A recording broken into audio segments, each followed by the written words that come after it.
아이가 혼자서 자기 방에서 장난감 벽돌을 가지고 놀고 있습니다. 이 벽돌을 자꾸만 지 혼자서 뭘 쌓아서 집을 만들어 가는 거예요. 근데 그걸 만들고 있을 때 아버지가 그 방에 싹 들어왔습니다. 보니까 아이가 뭘 벽돌을 자꾸만 쌓고 뭘 만들고 있는 거예요. 그래서 아버지가 관심을 보이면서 자기 아들을 툭 치면서 얘야 너 지금 뭐 하고 있냐 하고 물었습니다. 그랬더니 이 아이가요 아버지를 탁 보면서 손으로 가지고 입술을 탁 가리면서 아빠 조용히 해. 지금 내가 교회를 짓고 있어요. 이러는 겁니다. 아버지는 깜짝 놀랐습니다. 왜냐하면 아버지가 아이를 데리고 날 이렇게 교회를 갑니다. 그런데 이 아이가 이 교회를 생각할 만큼 믿음이 생겼나? 이런 생각이 퍼뜩 드는 거죠. 그 아들을 보니까 굉장히 대견스러워 보이는 겁니다. 자, 그래서 그냥 한마디 더 그냥 물어봅니다. 얘야, 교회에서 왜 조용히 해야 돼? 하고 물어봤더니 이 아이가 뜻밖의 대답을 합니다. 아빠는 참 교회에서 조용히 해야지요. 잠자는 사람 깨는 수가 있어요. 이러는 거예요. 왜냐하면 아빠는 교회 가면요 그냥 잤던 거예요. 좋은 것이 아니고 그냥 잤던 거죠. 그러니까 아이가 이걸 보았기 때문에 그런 대답을 할 수밖에 없는 것입니다. 교회는 가서 조용히 자는 곳이다. 그러니 떠들지 말아야 된다라고 생각을 한 것입니다. 자, 여러분 참 기막힌 이야기입니다만은 우리가 어떤 교회관을 가지고 있느냐, 우리가 어떤 가치관을 가지고 있느냐, 이게 참 중요한 것입니다. 여러분은 교회를 무엇이라고 생각을 합니까? 여러분은 교회를 어느 정도로 필요하다고 생각하십니까? 여러분들이 교회를 내 생활의 그 비중의 어느 정도를 갖고 계십니까? 이건 참 대단히 중요한 문제입니다. 우리 그리스도인들은요 신앙생활이라고 하면 세 가지 고백에 따라서 신앙생활을 하는 것입니다. 첫 번째는 하나님께 대한 고백입니다. 자, 여러분은 하나님을 어떤 분이라고 생각합니까? 하나님이 어떤 분일까요? 하나님을 어떤 분으로 알고 믿는가? 어떻게 하나님에 대해서 고백하고 있느냐 하는 문제입니다. 우리 하나님 어떤 분입니까? 창조주시요 심판하시는 분이요 죄인을 가차없이 벌하시는 분, 아주 무서운 폭군과 같은 분이시다. 옛날에 히브리인들은 그렇게 생각을 했습니다. 그래서 그 유대인들은 이렇게 하나님을 알고 하나님 명령을 거역한다면 즉시 벌이 내려진다, 그렇게 믿었습니다. 그런데 거기서 한 걸음 더 나아가서 이 사람들 중에는 이런 사람도 있었습니다. 내가 하나님의 법을 지키지 못했고, 내가 율법을 지키지 못했고, 계명을 지키지 못했기 때문에, 그래서 나는 틀림없이 하나님께로부터 버림받은 사람이다. 나는 하나님 앞에 설 수 없다. 그런 어떤 버려졌다는 존재의식을 갖고 살아가는 사람들이 굉장히 많았습니다. 자, 그런데 보십시다. 예수님이 계시는 그 시대에도 그런 사람들이 굉장히 많았습니다. 그런데 우리 예수님은 오셔서 하나님에 대해서 어떻게 말씀을 해주셨느냐, 예수님께서 우리에게 보여주신 하나님에 대한 신가는 뭐냐 하면 이런 겁니다. 여러분들이 지금 외우고 있는, 암송하고 있는 주기도문에 하나님이라는 단어가 없습니다. 그럼 주기도문에 뭐가 나옵니까? 하늘에 계신 우리 아버지, 하늘에 계신 우리 아버지, 그것으로 끝입니다. 예수님께서 보여주신 하나님은 어디까지나 아버지 하나님이십니다. 그래서 그 아버지 하나님의 가장 좋은 예를 보이는 것이 뭐냐면 탕자의 비유입니다. 저는 보십시다. 아들이 아버지로 떠나고 싶습니다. 그래서 아버지에게, 아버지 어차피 아버지 돌아가시면 유산을 다 우리 거 될 텐데 내 지분을 좀 주십시오. 이 아들이 아버지에게 뭐라고요? 유산을 나눠 달라는 거예요. 자, 그런데 그 아버지가 어떤 아버지입니까? 유산을 나누어 달라 하니까 그래 알았다 하고 나눠주는 아버지. 참 여러분, 아버지가 어떤 하나님? 참 좋으신 하나님이시잖아요. 아들이 아버지의 지분을, 아들이 어차피 줄 지분을 주십시오 그러니까 이 미리 다 주는 거예요. 그런데 그 아들이 그 재산을 다 허랑방탕하고 돌아올 것을 알고 기다리시는 아버지, 기다려주시는 아버지, 또 돌아왔다고 해서 그 재산을 띄워주시기 바랍니다. 그 재산을 탕진하고 돌아왔는데 돌아왔다고 이놈의 자식 죽이려고 하는 것이 아니고 이 아들이 살아서 그래 돌아왔다고 그래서 잔치를 베풀어 주시는 아버지. 참 이렇듯 좋은 아버지가 예수님께서 소개하시는 바로 우리 하나님이시라는 겁니다. 자, 여러분, 이 하나님을 믿는 사람, 하나님을 이렇게 믿는 사람, 그 하나님의 품에서 그 하나님의 사랑 안에서 살아가는 그 사람이 정말로 행복한 사람이라는 것입니다. 이것이 내가 가진 신간이다. 내 자신의 운명을 결정하는 것입니다. 여러분, 하나님은 어떤 하나님이시라고요? 참 좋으신 하나님이시다. 자, 이것이 우리의 고백입니다. 두 번째는요, 교회관입니다. 여러분, 교회가 뭡니까? 교회가 뭡니까? 교회에 대해서 길게 설명을 드릴 필요는 없고요. 그러나 여러분, 결정적인 것을 잊지 마셔야 됩니다. 교회는 친교기관이 아닙니다. 서로 아는 사람들끼리 만나서 우리끼리 좋다고 인사하고 악수하고 뭐 하자는 데가 아닙니다. 교회는요, 봉사하는 기관도 아닙니다. 물론 봉사는 합니다만은 봉사가 교회의 목적이 아닙니다. 교회는요, 학문을 가르치고 지혜를 가르치고 생활의 철학을 가르치는 그런 교육기관도 아닙니다. 학원도 아닙니다. 그런 지적인 기관이 아니라는 것입니다. 그리고 교회는 여흥기관이 아닙니다. 교회에서 어떤 감정의 어떤 순화기관, 감정을 순화시키는 그런 기관도 아닙니다. 교회는 엔터테인먼트를 위한 그런 기관도 아닙니다. 교회는 그런 곳이 아닙니다. 교회는 어떤 곳이냐? 내 아버지의 집입니다. 내 아버지의 집입니다. 생명력이 있는 곳입니다. 우리 예수님이 12살 때 하신 말씀이 있습니다. 우리 누가복음 2장 49절입니다. 우리 같이 한번 읽어보십시다. 예수께서 이르시되 어찌하여 나를 찾으셨나이까? 내가 내 아버지 집에 있어야 될 줄을 알지 못하셨나이까 하시니. 12살 된 예수님께서 내가 내 아버지 집에 있어야 될 줄을 알지 못하셨나이까?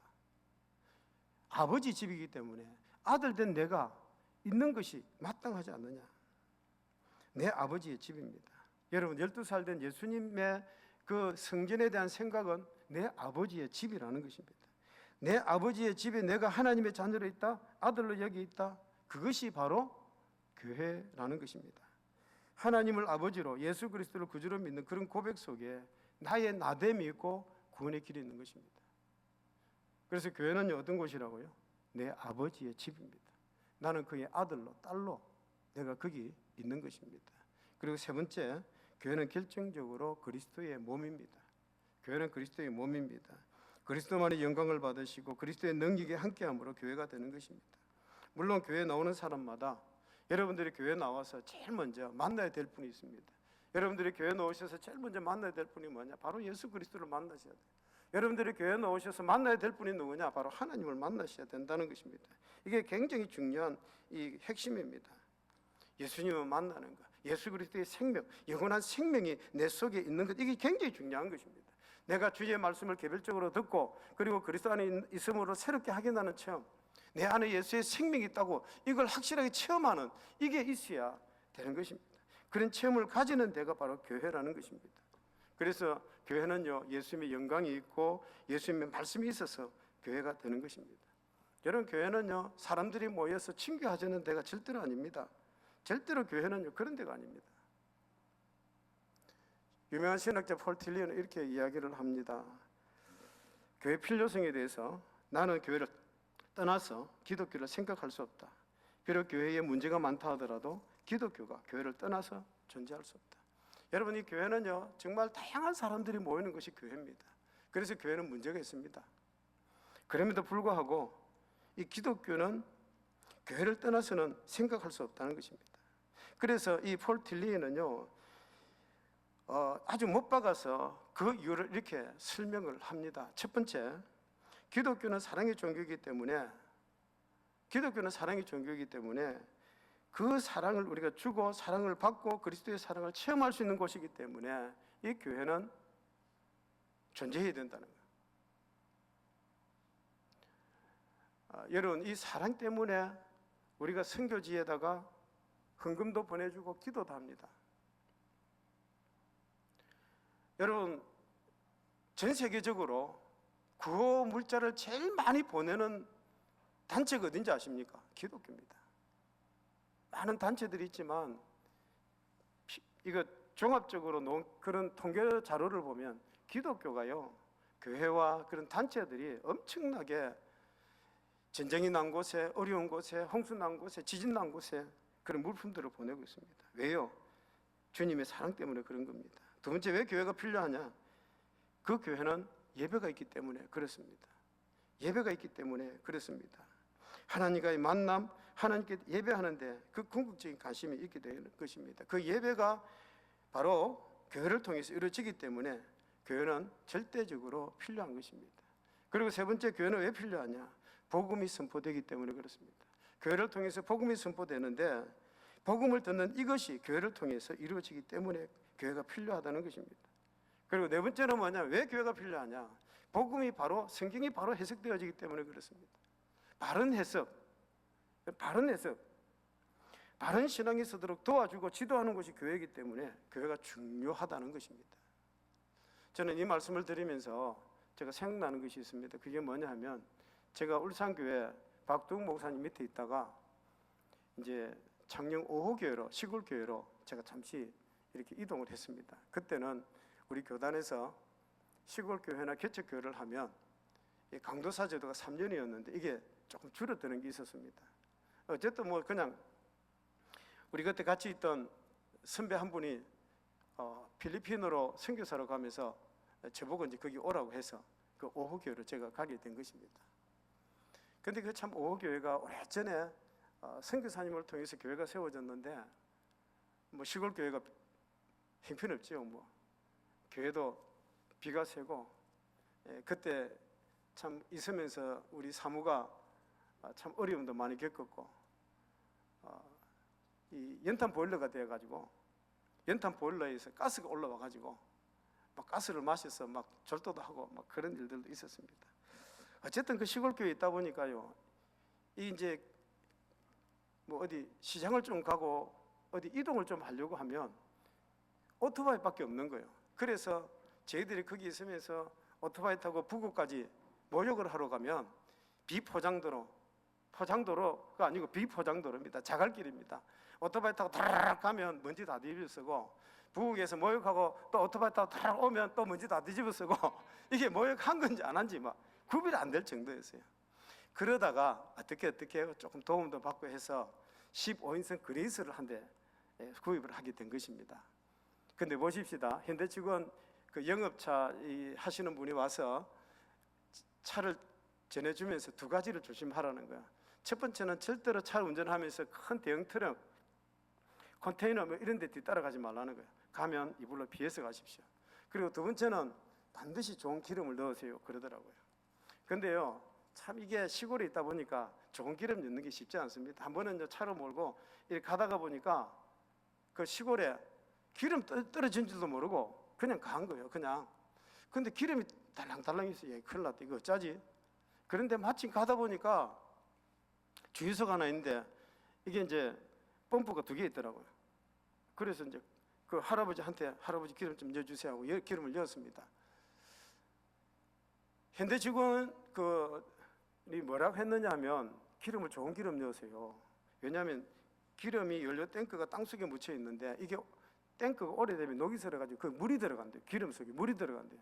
그 물이 들어간 기름이 차에 가면 차 고장 납니다. 그 이야기 분명히 제가 들었거든요. 들었는데 시골에 그 기름은 넣어야 되겠고 뭐 다른 생각도 별로 못하고 그냥 기름 넣었어요. 그런데 이게 얼마 안 가서요, 막 차가 가다가 수습해버리고 이게 뭐 전기업소에 가서 수리해도 수리도 안 되고 나중에 연료 탱크 다 빼내고요. 뭐 그렇게 큰 수리를 새 차인데 큰 수리를 그리 할 수밖에 없었습니다. 저는 제가 무슨 말씀을 드리려고 하는지 아시겠습니까? 교회는요, 뭐와 같느냐 하면 주유소와 같다는 것입니다. 아무리 좋은 차라도 주유소에 둘러서 기름을 넣어야 됩니다.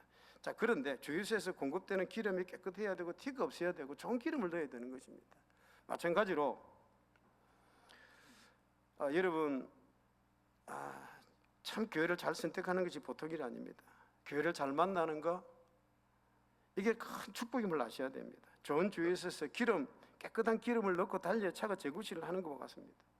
우리가 참 좋은 교회를 선택해서 말씀을 잘 들을 수 있는 거 이게 얼마나 귀하고 얼마나 소중한지 모릅니다.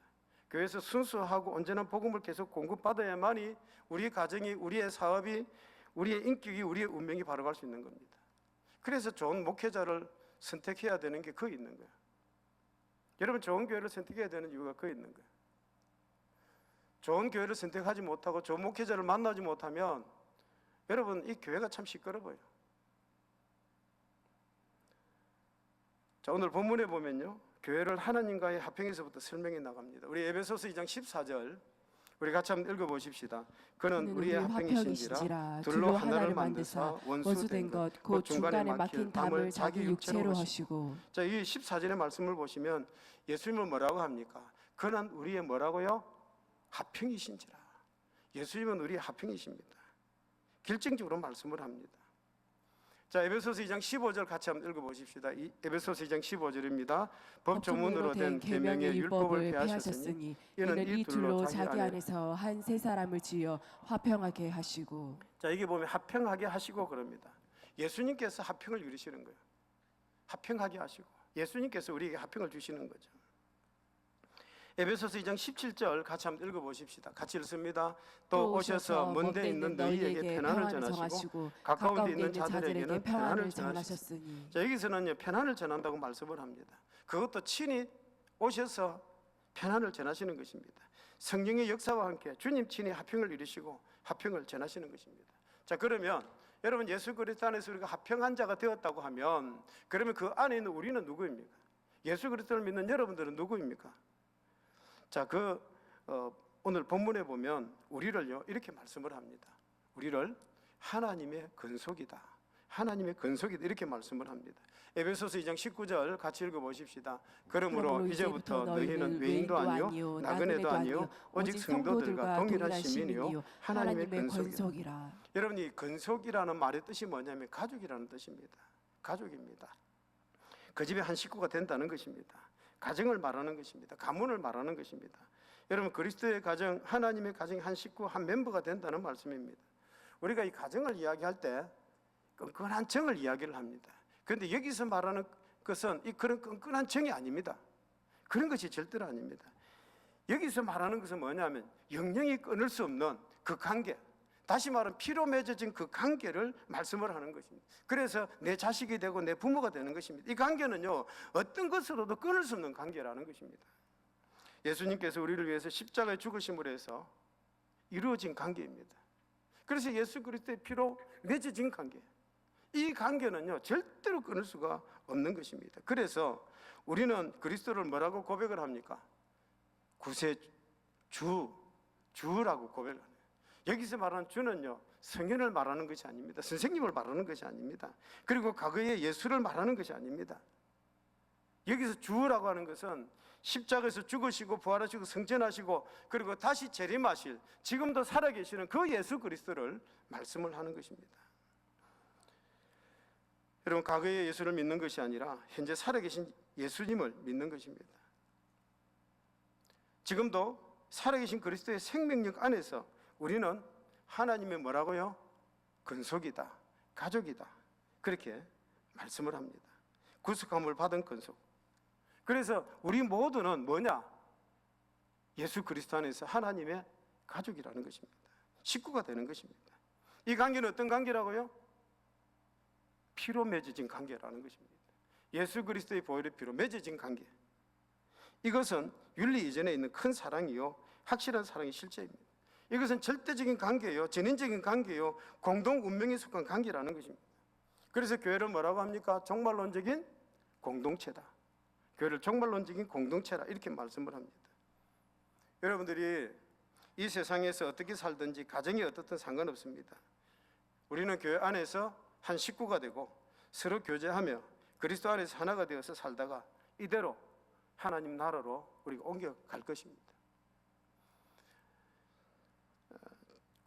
우리 에베소서 2장 19절 다시 한번 보십시다. 여기 보면 이렇게 말씀을 합니다. 한 번 더 같이 읽습니다. 그러므로 이제부터 너희는 의인도 아니요 나그네도 아니요 오직 성도들과 동일한 시민이요 하나님의 권속이라. 너희는 외인도 아니요 나그네도 아니요 오직 성도들과 동일한 시민이요 하나님의 권속이다 그랬습니다. 자, 여기 보시면 동일한 시민이요 하나님 나라 시민이다 이렇게 말씀을 합니다. 자, 여러분, 그래서 우리는 하나님 나라 시민이기 때문에 예수 그리스도에게 충성을 다하고 그 안에서 화평을 누리는 것입니다. 또 오직 성도들과, 너희는 외인도 아니요 나그네도 아니요 오직 성도들과, 여기 성도라고 하는 단어는요 헬라어로 하기오스라고 하는 단어인데 구별되었다 이런 뜻입니다. 구별되었다 이런 뜻입니다. 그래서 이 세상에 우리가 살지만은 구별된 사람들입니다. 우리가 비록 속된 세상에 살지만은 우리는 하늘나라 시민권을 가진 거룩한 백성, 구별된 백성으로 이 세상에서 살아가는 것입니다. 영원한 약속을 보장받고 오늘을 살아가는 것이 바로 그리스도인이라는 것입니다. 그게 바로 성도요 거룩한 무리라는 것입니다.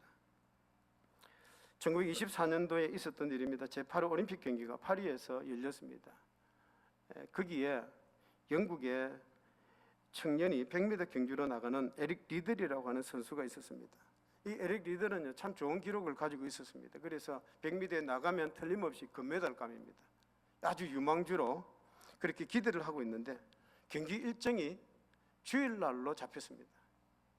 그러니까 이 에릭 리들이 신실한 그리스도인이다 보니까 주일날 경기 일정이 잡히자 나 올림픽 경기 못 나가겠습니다. 그러니까요 이 이야기를 들은 영국의 시민들이요 분노했습니다. 조국을 배신한 자다, 위신자다, 옹졸한 신앙인이다, 비겁한 자다 뭐 있는 대로 폭언을 하고 비난을 했습니다. 그런데 에릭 리더는요 담담합니다. 나는 주일날 하나님께 예배를 드려야 됩니다.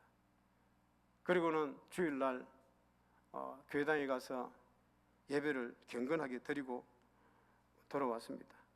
주일이 지나자 다른 분들이 이 에릭 리더를 다 설득을 합니다. 그러면 너 400m 경주 한번 나가보겠느냐? 그렇게 권유를 하는 것입니다. 그래서 100m 경주자가요 400m 경주를 나갑니다. 여러분 이 100m 경주자가 400m 경주를 나간다는 것은 이거 불가능합니다. 이거는 있을 수가 없는 일입니다. 자, 그런데 이 경기가 시작이 됩니다. 100m 경주를 뛰던 사람이 400m 경주를 뛰는데 마치 100m 뛰듯이 총을 가지고 막 뛰쳐나가는 겁니다. 그러니까 다른 사람들이 가만히 보면서 뭐라고 하느냐 하면 한 200m쯤 뛰고 나면 지쳐서 쓰러질 거야, 꼬꾸라질 거야 그랬습니다. 그런데요 처음처럼 계속 총을 같이 막 뛰는 거예요. 그리고 400m를 1등으로 금메달로 세계 신기록을 세웠습니다. 금메달을 따고 나서 기자가 찾아와서 이렇게 질문합니다. 100m 선수를 어떻게 400m를 뛸 수 있었습니까? 그때 에릭 리들이 이렇게 말을 합니다. 200m는 내 힘으로 뛰고 나머지 200m는 하나님의 힘으로 뛰었습니다. 나는 하나님을 섬기기 위해서 내 100m 경기를 내가 거부를 했지만 그래서 하나님 앞에 하나님 나에게 힘 주십시오. 내 이 끝까지 잘 달려갈 수 있도록 하나님 힘 주십시오. 그렇게 기도했더니 그리고 오늘 이렇게 금메달을 땄다고 그렇게 말을 하는 겁니다. 여러분 제가 말씀드리고 싶은 것은 잘했느냐 못했느냐 지금 이걸 이야기하는 것이 아닙니다. 에릭 리들의 그 경건한 것을 제가 이야기를 하는 거예요. 여러분 하나님을 믿는 우리들이 우리가 하나님 믿는 백성으로서 우리가 어떻게 살아가야 되겠느냐는 거죠. 여러분들은 교회를 어느 정도로 중요하게 여기십니까? 여러분은 정말 교회를 어느 정도로 필요하다고 생각을 하십니까? 내 생애에 있어서 가장 중심되는 것이 교회가 되어야 되는 것입니다. 내가 마지막에 가장 의지할 것이 바로 교회라는 것 잊지 마셔야 됩니다. 저는 우리 성도님들이 마지막까지 하봉교회와 함께 살다가 천국 가는 그런 성도님들이 되기를 저는 소망합니다. 여러분 천국 못 가는 이유가 있습니다. 글자를 좀 띄워주시길 바랍니다. 이불로 제가 같이 한번 읽어보려고 제가 띄웠는데요. 같이 한번 읽어보십시다. 천국문 입구에서 한 남자가 천사와 신랑이를 벌리고 있었다고 합니다. 남자는 자신이 분명히 성도라고 밝혔지만 천사는 아무리 찾아봐도 생명책에 이름이 없다고 대답했습니다. 정말 미안한 말이지만 당신의 이름은 생명책에 쓰여 있지 않습니다. 그게 무슨 말이에요? 저는 별다른 일이 없을 때는 반드시 주일마다 교회에 갔다고요. 내가 무슨 큰 죄를 지었다고 지옥에 가라는 겁니까? 이 말을 들은 천사는 남자가 천국에 갈 수 없는 이유를 알려주었습니다. 사실 당신은 교회만 다녔을 뿐 예수님을 구세주로 믿지 않았습니다. 그게 천국에 갈 수 없는 이유입니다. 교회를 열심히 다녔는데 천국에 갈 수 없다니요. 천사는 왜냐하면 하나님은 당신을 위해 할 수 있는 모든 일을 하셨기 때문입니다. 당신이 믿지 않는다면 하나님이 더 이상 하실 수 있는 일은 아무것도 없습니다. 예수님을 구세주로 믿어 모든 죄를 용서받은 하나님의 자녀만 천국에 갈 수 있습니다. 라고 대답했습니다. 자, 여러분 하나님께서 우리를 위해서 하실 수 있는 게 뭐냐 하면 내가 예수 그리스도를 믿을 때 하나님이 해주실 수 있는 거예요. 내가 예수 그리스도를 믿지 않는데, 내가 하나님을 신뢰하지 않는데, 내가 하나님을 믿지 않는데 하나님이 뭘 도와주겠습니까? 여러분 우리가 교회에 나왔다고 해서 다 예수 믿는 건 아니더라고요. 여러분들이 이 자리에 앉아 있어도 여러분의 마음속에 하나님을 향한 그 마음이 없을 수도 있어요. 다시 한번 여러분들이 믿음의 고백을 할 수 있기를 바랍니다. 우리가 하나님을 믿는 것이 그냥 내가 하나님 믿습니다 말로 하는 것이 아닙니다. 이게 하나님을 믿는 그 삶의 모습들이 우리에게 정말 나타나야만 되는 것입니다. 주님이 우리를 구원하기 위해 행하신 일들을 떠올려 한번 보십시오. 우리가 천국문 앞에 섰을 때에 정말 부끄럽지 않고 예수님 때문에 왔습니다, 정말 하나님의 그 은혜로 내가 이곳까지 왔습니다, 이런 고백할 수 있어야 되지 않겠습니까? 예수님을 진정으로 믿는 사람, 구원받은 자녀답게 그런 삶을 우리가 살아가야 되지 않겠습니까? 그래서 교회가 중요한 거예요. 공기 맑은 곳, 경치 좋은 데가 뭐가 중요합니까? 정말 중요한 것은 교회입니다. 마침내 의지할 곳은 교회밖에 없습니다. 제가 어떤 분을 보니까요, 우리 교회는 뭐 그런 분들이 없습니다만은 다른 교회 보니까 큰 어떤 사업을 하시는 분이 주일날 계약하자 그러니까 그 계약 포기해버리더라고요. 어떤 분은 멀리 여행을 가더라도 주일날 자기 교회 예배를 드리기 위해서 주일날 예배 드리러 오시더라고요. 여러분, 교회는 그만큼 중요한 것입니다. 그는 뭡니까? 거룩함입니다. 제가 모두가 다 그릇이라는 이야기는 아닙니다. 그런 신앙은 특별한 것입니다. 거룩함입니다. 경건입니다. 우리에게 이런 것들이 있어야 되지 않겠느냐는 것입니다. 주의를 거룩하게 지키고 거룩히 지키면서 나 자신을 거룩해지고 내 생활이 거룩해지는 겁니다. 여러분, 유대인들은요 안식일을 그렇게 소중히 여깁니다. 안식일을 지키려고 만든 율법들이요 엄청나게 많습니다. 그런데 그 안식일을 지킨 그것이 이스라엘을 지금까지 유지해 오고 있는 거죠. 우리는 그것을 향해서 뭐라고 막 이야기합니다만은 사실은 그들은 그 안식일을 지키기 위해서 무더리 몸부림치면서 살아온 것이 그 이스라엘을 지금까지 지키고 유지하고 있는 것입니다. 어쨌든 여러분, 교회와 함께 하나님 말씀을 듣고 그리스도와 사귀고 그리스도를 만나고 이 교회의 근속이 된 가족이 된 행복함을 지키는 여러분 되시기를, 또 즐기는 여러분 되시기를 주의 이름으로 축복합니다.